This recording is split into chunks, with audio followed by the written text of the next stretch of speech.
So I'm going to do a little refining here. I don't know if I mentioned it to you, but trying to get the neck angle right.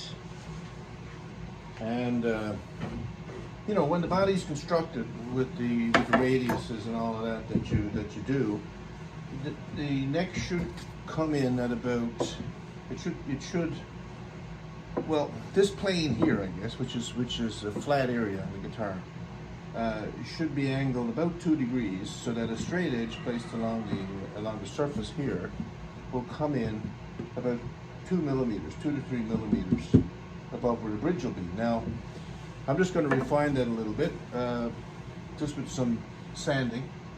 Okay, so what I've done, I've got a cutoff here from the back, which was 2 millimeters. So this is approximately where the bridge will go.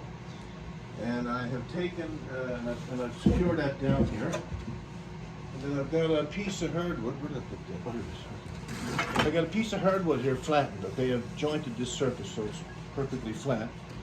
And I'm going to glue a piece of sandpaper on here, okay, on the end. All right.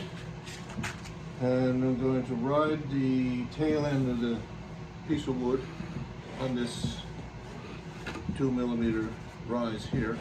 And I'm just going to lightly sand off the front of the guitar. Now, you can't sand too much, obviously, but I do have about 3 millimeters of Sitka spruce here. So I can sand back, you know, pretty close to the sound hole. I won't go, they say 2 to 3 millimeters. I won't go 3 millimeters because I'd have to sand a little too deep here. So I'll go 2 millimeters, lower limit of what, you know, it should be. And then I'll just sand this over like this with some 80 grit paper until I get this plane here at the angle that I want. Right? Okay, so I put a piece of sandpaper here. Take a piece of sandpaper down on this end just to compensate for the thickness of the sandpaper here. Otherwise, it would change the angle slightly. So I'm just gonna gently sand over this area here, just to create that angle that I need, right? And I won't go too crazy. I'll just bring it back, you know, to the edge of the sound hole here.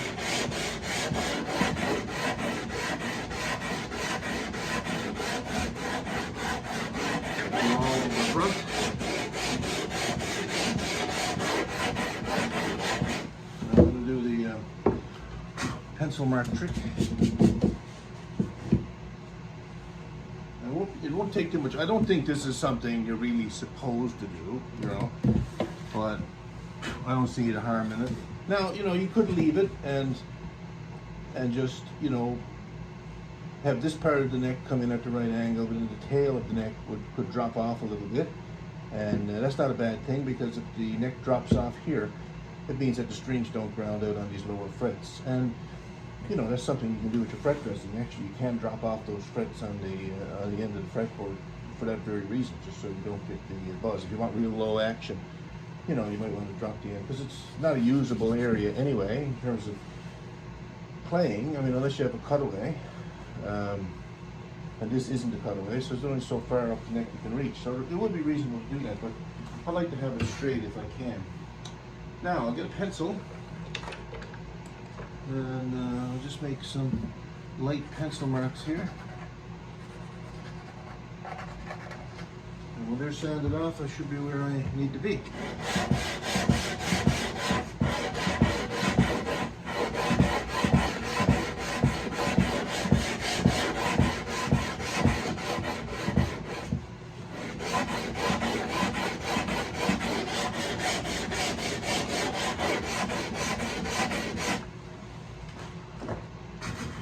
They're gone here, but not back here yet.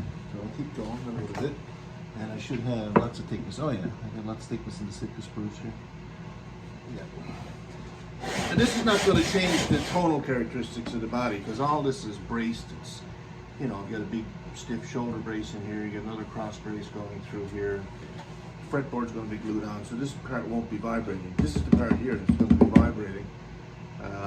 So it'll create the tonal qualities of the guitar. So I think sanding just a little bit is not going to make a difference.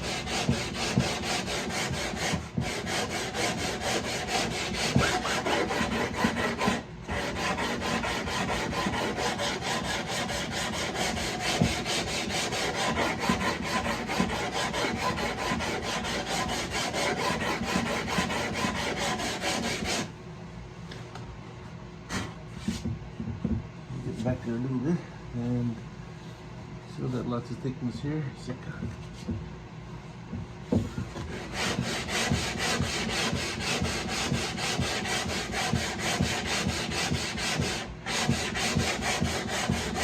Okay, so all the pencil marks are removed, basically back to the sound hole.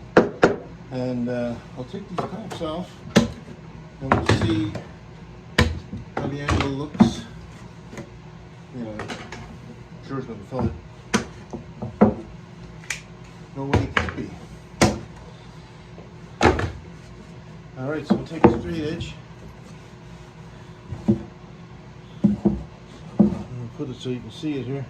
So the neck's going to come in at that angle, and we're going to have a 2 millimeter space right here. So neck will be here coming in, and this space under here, and under the ruler, if you can see it, should be 2 millimeters. Okay? So that will be perfect. And the whole object here is to get, you know, the right neck angle so that the strings are not so low that, you know, you can't get low action. Because if your strings are down too low on the bridge and your action is high, there's not much you're going to be able to do to fix it. And you don't want the strings so high at the bridge so that, you know, the saddle is high. If the saddle is high, the force of the strings will break the saddle off. So you want the saddle, you know, sweet spot for neck angle is around, and say 2 to 3 millimeters there, and then when your bridge goes on and your fretboard is on, you know, you want to end up with your saddle at about 1/8 of an inch in height, and then your saddle can take the force, right? So that's all good.